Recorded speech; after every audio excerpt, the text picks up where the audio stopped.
एक आदमी ने एक बहुत ही खूबसूरत लड़की से शादी की। शादी के बाद दोनों की जिंदगी बहुत प्यार से गुजर रही थी। वह उसे बहुत चाहता था और उसकी खूबसूरती की हमेशा तारीफ किया करता था। लेकिन कुछ महीनों के बाद लड़की चर्मरोग स्किन डिजीज से ग्रसित हो गई और धीरे धीरे उसकी खूबसूरती जाने लगी। खुद को इस तरह देख उसके मन में डर समाने लगा कि यदि वह बदसूरत हो गई तो उसका पति उससे नफरत करने लगेगा और वह उसकी नफरत बर्दाश्त नहीं कर पाएगी। इस बीच एक दिन पति को किसी काम से शहर से बाहर जाना पड़ा। काम खत्म कर जब वह घर वापस लौट रहा था, उसका एक्सीडेंट हो गया। एक्सीडेंट में उसने अपनी दोनों आंखें खो दी। लेकिन इसके बावजूद भी उन दोनों की जिंदगी सामान्य तरीके से आगे बढ़ती रही। समय गुजरता रहा और अपने चर्म रोग के कारण लड़की ने अपनी खूबसूरती पूरी तरह गंवा दी। वह बदसूरत हो गई, लेकिन अंधे पति को इस बारे में कुछ भी पता नहीं था।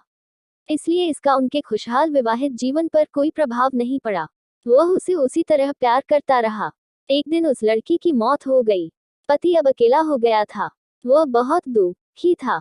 वह उस शहर को छोड़कर जाना चाहता था। उसने अंतिम संस्कार की सारी क्रियाविधि पूर्ण की और शहर छोड़कर जाने लगा।